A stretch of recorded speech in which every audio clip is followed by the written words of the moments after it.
Before I get started, guys, don't forget to like this video, subscribe to my channel, and turn on your notifications. All right, let's get started. Hey, hey, hey, hey, hey, hey, hey, hey. I know, y'all, I'm just acting silly. All right. Y'all see that lake behind me right there? I finally got the lake in my live, right? But I'm actually in my game room. And the window is, I guess you can see the lake behind me. I couldn't do it outside. It was just too much. And I've been in the streets all day doing BPOs. I know! I'm not driving today. That's different, right? You need to quit, okay? All right, I see a couple people on. I'm gonna give it a few more seconds, guys. I'm not gonna be long. I just had a couple issues this week that I wanted to talk about.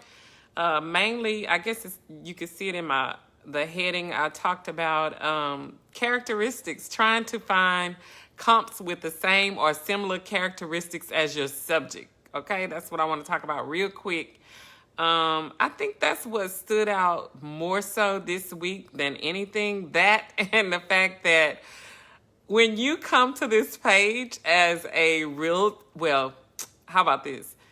If you're watching this from the real world and you're not a realtor, you probably not going to be able to get in the Facebook group, okay? Because you have to be a licensed realtor to do BPOs. It makes no sense for you to learn the the game if you are not a licensed realtor. If you are taking your test or you are going to school to be a real estate agent, it's still not time for you to get in the game of BPOs. You get in that game when you have your license, okay? I think that stood out so much this week. I have had so many people this week that I've had to turn down because they're just not a licensed realtor. They're either studying for the real estate exam or they're inactive. Inactive will not get you in the game of BPOs, okay? It just won't. I'm just saying. I'm not trying to be mean, but I'm trying to be, you guys that know me, y'all know I'm a straightforward person, okay? So, what we're going to talk about today is how to pick comps. What to do when you can't find comps that fit your subject characteristics, okay? And I actually had two people this week that was working on mobile homes, okay? And one of them was like, well, I found several comps, but, one of them was brick and hardy plank, I think she was saying. And I was like, well, whoa. First of all, if you're working on a mobile home, manufactured home, okay, you cannot pick a single family residence property. Even some people might say that the mobile home is a single family residence, but it's really not, okay? It is a detached, it falls under the 1 to 4 family residential dwelling, okay? But it is not considered a single family residence. It's a mobile home, manufactured home. You can literally move it, okay? Now, unless it is bolted down to the slab, okay, and it's a manufactured home bolted down to the slab, now it becomes a single family residence. But other than that, if it's still on the stilts or the wheels or whatever, it's not a single family residence, okay? It is a manufactured or a mobile home. So you cannot mix the two. You cannot mix the two, okay? So you have to pick all mobile home comps or all single family residence comps, whichever it is, okay? But you can't mix a single family residence with a condo. You can't mix a single family residence with a townhome. It's just the same as you can't mix it with a mobile home, okay? Or a manufactured home. obviously, if it's a manufactured home, in most cases, they're in a rural area. So you can go out more than 5 miles to find what it is that you need. Okay? You don't have to stay within that 1 mile radius or that 2 mile radius. But what you do have to do is you have to stay within your 20% ratio as far as your square footage is concerned and your analyzed, I guess you would say it like that, pricing. Okay? The pricing has to be within 20%. Okay? All right, so when you can't find something to match your subject, that's when you go out as far as you have to. You may not, if you have to go more than 10 miles out, then you need to do something different as far as maybe relaxing your square footage, or in most cases, like I had one person that their home was, I think it was 3,000 square feet or somewhere around there. And they was in a really, I think, exclusive area to like, it was somewhere in California. You know, everything in California is expensive anyway, okay? But there was a gap. Yes, document. There was a gap in the pricing, okay? And so what this person was saying was that when they expanded their radius, they were saying that the neighborhoods were not as exquisite, if you will, as the neighborhood where the subject property was. And that's okay.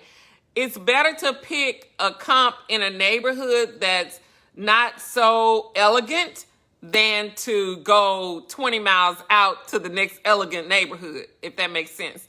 You can always do, like LaPortia say, you can comment and document why you're giving it a $20,000 bump, if you will, because the neighborhood is not as exquisite, if however you want to say it, as the neighborhood where your subject is. I always say pricey. This is a pricey neighborhood with custom homes, and sometimes the homes are not even really custom homes. It's just that the land in that area is very pricey. Like I have an area here in Houston where the lot values are more than the structure itself.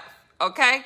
So when that happens, you may have a property that's within a half a mile, but because it's not in that radius of where the lot values are like priced way more than the property is, way more than the structure is valued. So you just have to comment, document why you're doing what you're doing. But here's the key.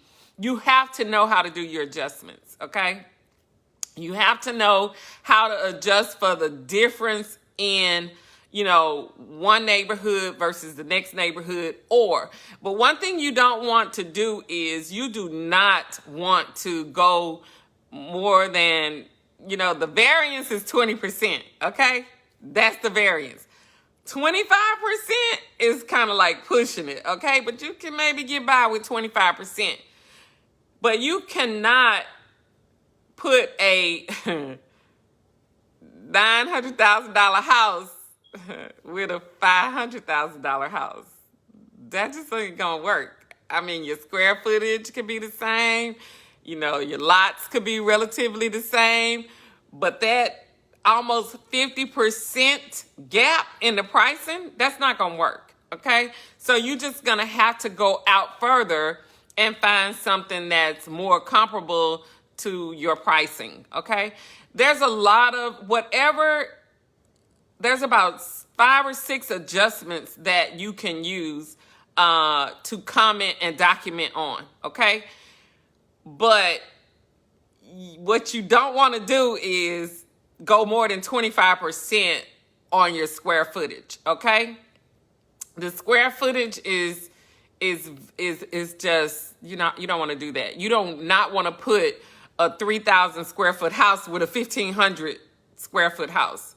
That's not gonna work. They're gonna kick that back every time, okay?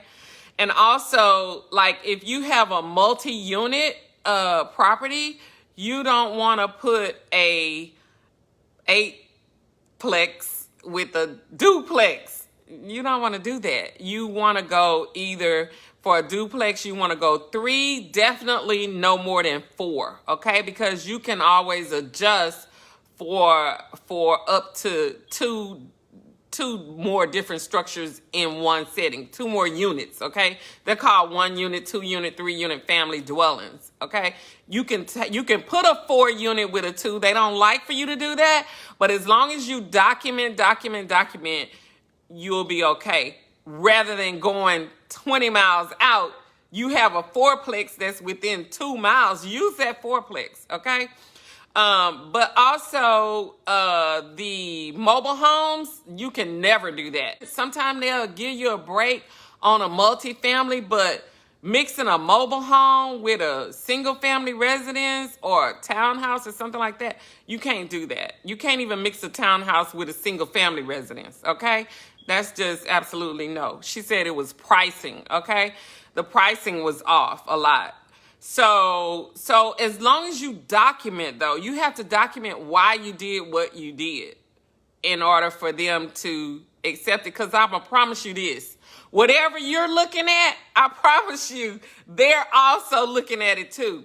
As a matter of fact, they'll bounce back and tell you, use this comp. Have you tried this comp? Have you tried this comp? We found 3 comps within 1 mile radius of your subject. Tell us why you didn't use these comps, okay? So documentation beats conversation every time when it comes to BPOs, because that's what they're looking for. They want you to tell them why. And I've had to explain pricing like that before, because I could have a property that's $300,000 within a half a mile of a property that's $179,000. I can easily explain that, okay? Because of the value, the lot values, okay? In my situation, what I was dealing with, it was because of the lot values, okay? LaPortia says she hated when they do that too. But you know what? Sometimes I like to get on a first name basis with quality control, because sometimes, you know, for example, like when Miss Linda had her situation, we went back and forth on that for a good minute, okay? And when she had that situation, sometimes I like to do stuff to create quality control to bounce back and tell me what to do, okay? And so in that situation, I can text them back and say, hey, can I call you on this? Because most of the time, you can't even call quality control. You got to email back and forth until you get an answer. I hate that. Okay, don't go back and forth with quality control like that. Blatantly ask them, can you give me your direct line so I can call you, or can you call me at this number? And once they call you, you already know to lock their number in, right? So I call right to the quality control desk. Sometimes before I even send my order out, I will call them and say, hey, look, I'm having this problem, you know, and I need your opinion on it. What would you do? Okay? And they will tell you exactly what they'll do. In a lot of cases, that'll save you from having to have that bounce back and making your scores lower than what they would normally be. Okay? That's another thing I wanted to talk about this week. I guess I have just been letting it all build up this week because I've been really, really, really busy, okay? If you're new and you're racing for BPOs, you should find you a person that you can trust, admin assistant, VA, niece, daughter, whoever you want to make it be. And give them your login for that site and just let them be on accepting BPOs all day long or whatever. That's how I used to have to do. But that's why it's so important. I don't care if you don't take but 4 BPOs a month, okay? It's important that you do those BPOs with extreme quality, okay? Because you do not want quality control issues, because that makes your score go down, right? So they're only going to score you based on the number of BPOs that you've accepted. If you accepted 2 BPOs and you got 100% out of too. Then that's what they looking for. The more you do that, the quicker you can ask to be a preferred vendor. Lord have mercy. That was the hardest word for me to think of because I'm so much with so many different companies and they have so many different names for preferred, okay? You ask to be a preferred vendor. And if you guys need me to help you, write it out, at some point, you're going to have to ask to be a preferred vendor. When you get tired of chasing BPOs, okay, you will go ahead, stick it out, chase enough to get you 5 to 10 a month, and make sure that those 5 or 10 that you have, okay, you don't need a whole lot of errors. You need to be at 98, 97 to 100% on all of your BPOs, okay? That means you don't have a lot of quality control issues. You're not late. That late will kill you as far as your score is concerned, quicker than anything. Do not be late on your BPOs. As a matter of fact, I think they give you extra points for being early. But if you're not going to be disciplined and patient enough and creative, how about that? Creative enough to have someone capture those BPOs for you so that you can create a score, then you're never going to be preferred. Where do you get the score from? The score comes from how many BPOs you do in a month. Most of them, they score you on a month and then 3 months and then 6 months, okay? But if you keep a 95 plus all the time, then after like 90 days, in the second quarter of you working for that company, you should be able to ask for a preferred or exclusive. That's another one. Exclusive, okay? I do it all the time. I get exclusive and preferred real quick because I don't want to chase the BPOs, okay? I want them to just push the BPOs to me, okay? I've been getting that a lot this week. I guess, okay, Linda Pierce said, I guess I meant where can you see your score? They have most of them have a scorecard on the tabs. When you log in, they have your profile. They have it to where their admin, they have, it's one of the tabs that's built within their system.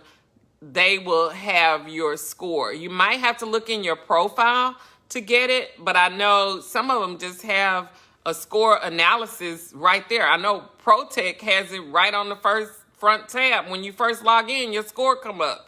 RR Review, some of them send it to you in your email too. I think RR Review sent it to you in an email.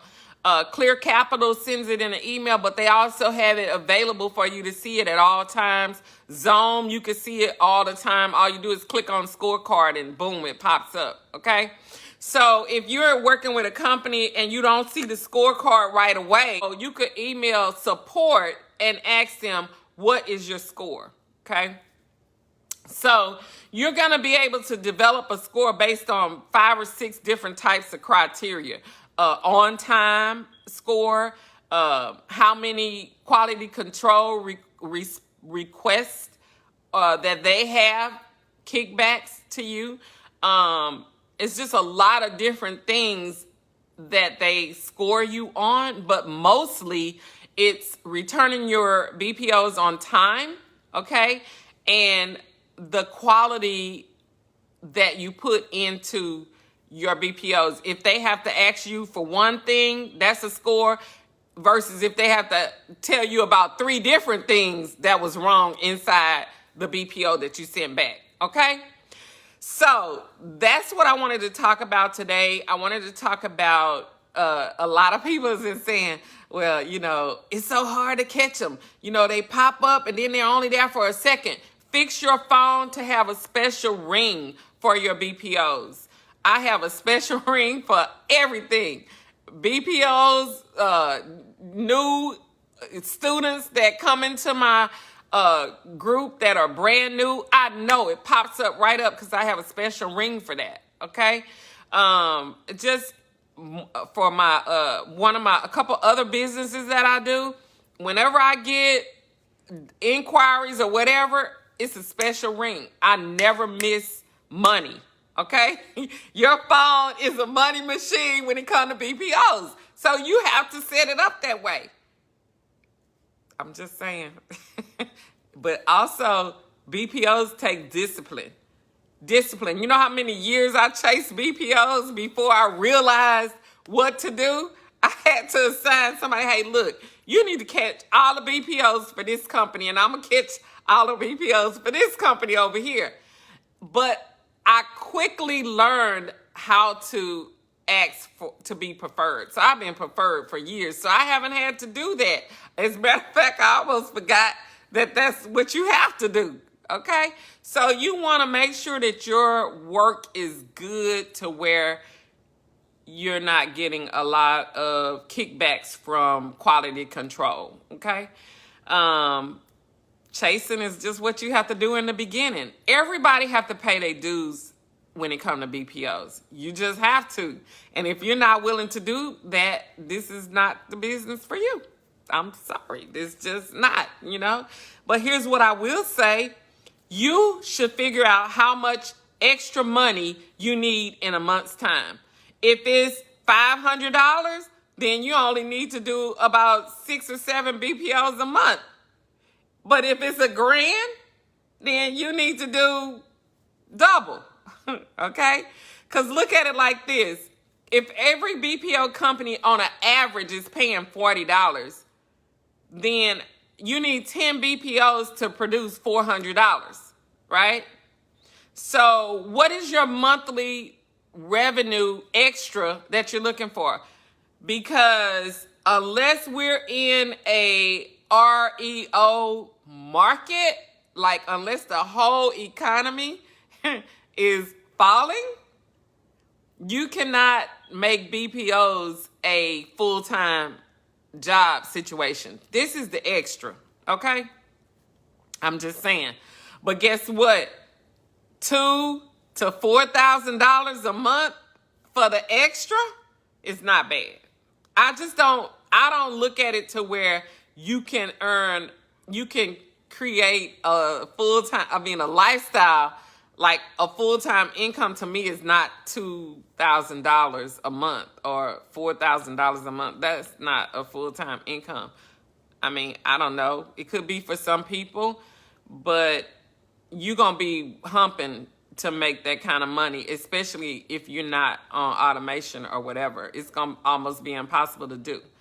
And there are some companies out there that, do have auto acceptors out there. I only know of one that I've heard of that was inside the United States, and I think it's called BPO Monkey or something like that. I didn't really care for them because they charge, you $300 up front, plus they charge you extra for, capturing the BPOs.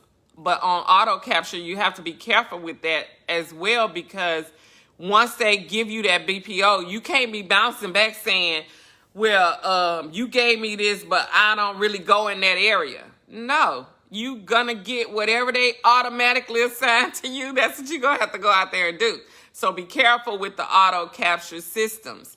I don't know, like I say, but of one. It used to be one. I bought a system when I first bought my automation system, but he went out of business, so that auto capture is not working anymore. The setup fee, yeah, like why I gotta be a setup fee? I don't mind paying the $3 or $4 per capture, each one that they're gonna capture.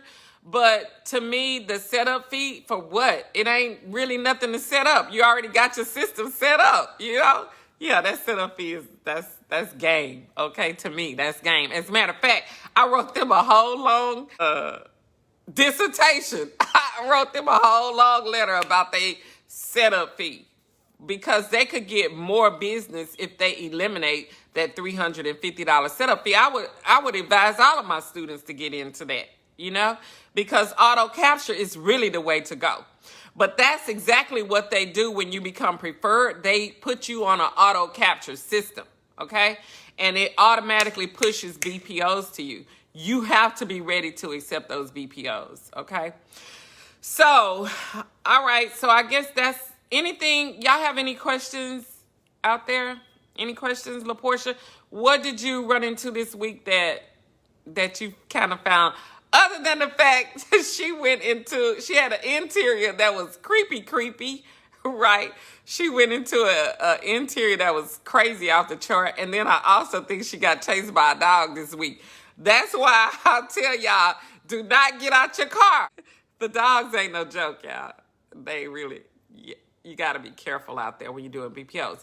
Do not get out your car. If you don't know how to do a BPO without getting out your car, and you're in this group, the Broker Price Opinions group on Facebook, go to the video section and find the video that I did showing you how to take pictures without getting out of your car.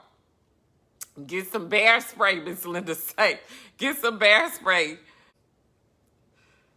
You know, BPOs, it can be interesting. It's an interesting way to earn money.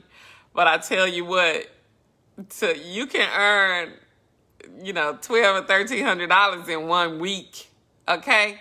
And be done. If that's your goal for the month, you can do that in 1 week and 3 weeks be off.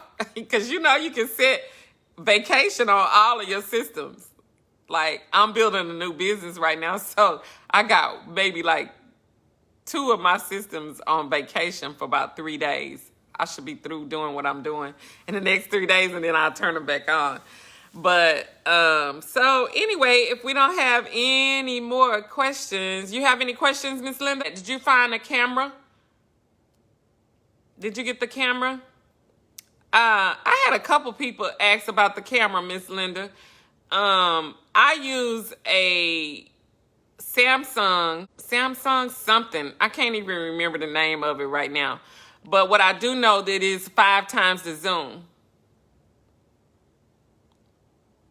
Oh, so LaPortia say she need to explain why her age difference on her comps were past 25 years.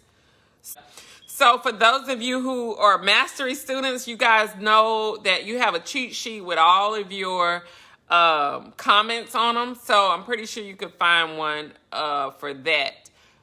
But LaPortia, make sure you copy that, so in the future, all you have to, whatever explanation you did, and that goes for the rest of you guys too. When you come up with unique explanations because you're having the same thing kind of happen over and over because of your area, like she said, she's in a rural area and it wasn't much in there. And see, I'm in the suburbs and the mid-city, okay? So I don't have to explain that a lot. But if you have some issue that you're having to always explain why, try to generalize your comment to fit every situation that happens with. So all you have to do is cut and paste, okay? Cut and paste the same comment if you're having it over and over. I hope you kept that in your cut and paste log, right? Yep. When you come up with something unique and you have to come up with unique comments, document your comments, because a lot of times if it works for one, it'll work for all of them or all of them that's having that same situation. Okay. Make cut and paste your most valuable tool, because you can never have too many comments. Okay. And I love my cut and paste area. I have like 2 notepads, I think, that I use for my comments, because a lot of times I have comments that are unique for one company, but they may not work for another company.